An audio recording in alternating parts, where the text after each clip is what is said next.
Med potjo na poletni oddih, zimske počitnice ali le krajši enodnevni izlet lahko kolesa na zunanji strani avtomobilskih stekel pomembno vpliva na razpoloženje in počutje potujočih.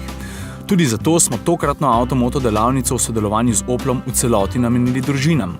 Mlade mamice, očke in njihov naraščaj pa smo sprejeli na idiličnem posestvu Ugar v neposredni bližini Ribnice, v deželi suhe robe, krošnjarjev in medvedov. Glavna tema, kako na pot z avtomobilom varno, varčno, brez stresa in slabosti. Na vsezadnje je tudi vožnja, sploh z najmlajšimi del doživetja. Večino poti naredimo z družino, torej v službo, v varstvo, v vrtec in na izlete. Ponavadi je to za nas veselje, bolj je tista pomembna pot kot destinacija, zaradi tega, ker jaz uživam v vožnji, tudi moj mož zelo rad potuje.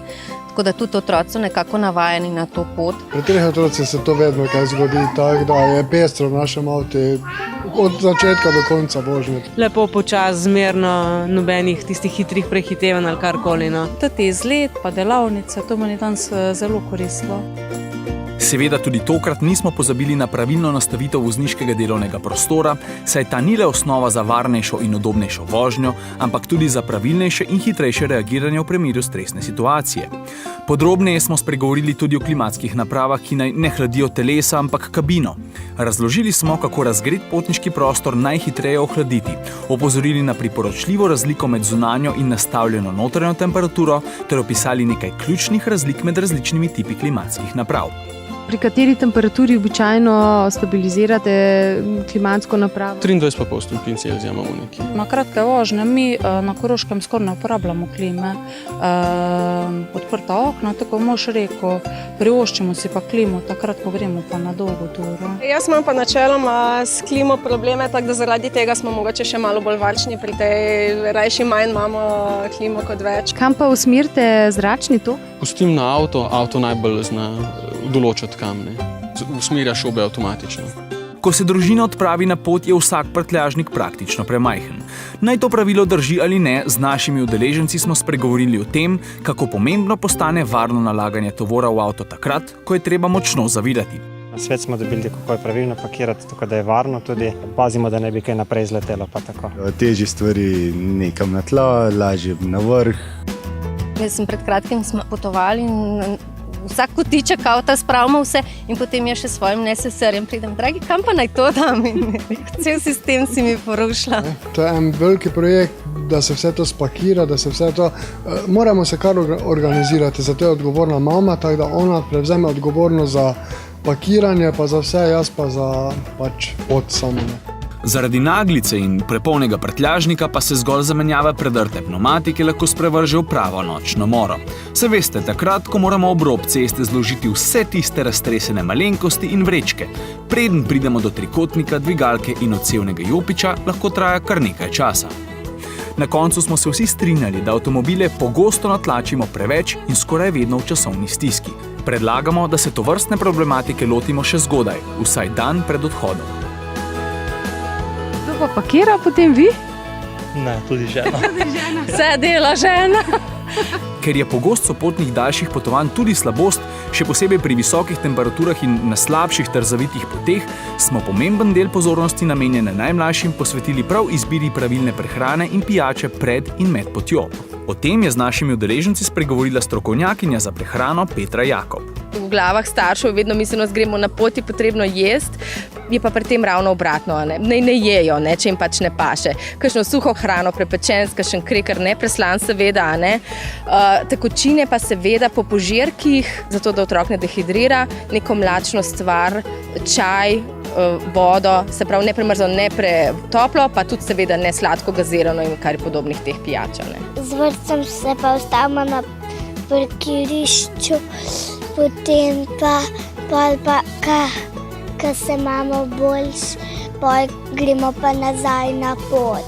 Z inštruktorjem varne in varčne vožnje smo tam nagovorili v bistvu, kako zavirati, kako ovinke voziti, da je otrokom čim manj slab oziroma potniki, da je čim manj prečnih pospeškov deluje na potnike v avtu, da je vožnja čim bolj prijetna. Tukaj rata tak nervozen, bolj, da se ustavaš pa pogledaš za 50 minut pa mirno naprej.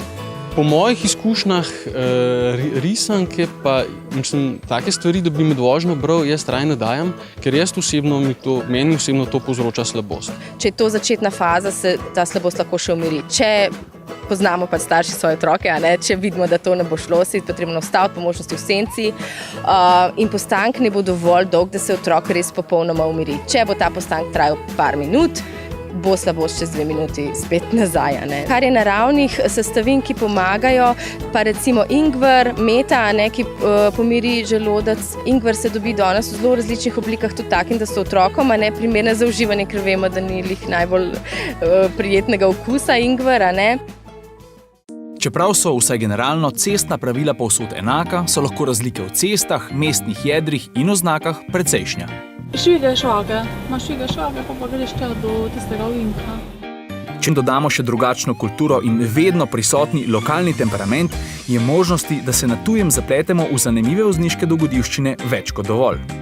V nepričakovanem okolju konjeniškega parkurja smo zato pripravili nekaj evropskih vozniških zank. Slalomiranje med skuteristi v Rimu, tesno zavijanje v ozki ulici Napolija. To je že nem prišla skozi. Gre skozi to?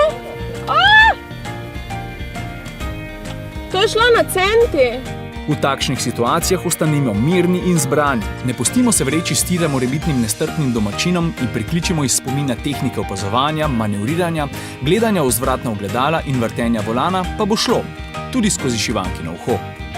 Super, oči tako dobro vpeljuje. Dajva mu zaploskati, Brnja. Iz Italije smo se teleportirali v španski Madrid, tam pa voznice in voznike soočili s tesnim parkiranjem.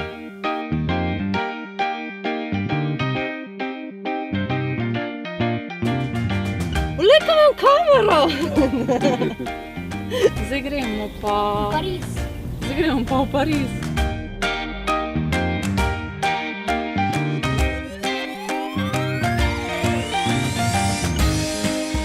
Se pravi, tako je ozko v Parizu. V Pariz tamo šli.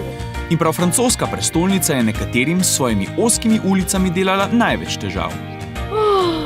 Kje bom? Točno. Aha!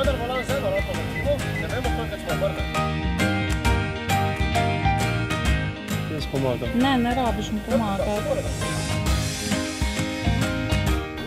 A bomo dan spet? Ja. Za zaključek pa na jug, v Grčijo. Slabo vzdrževana podeželska cesta na Rodosu ni dvigovala le mokinih koles, ampak tudi pritisk udeležencev.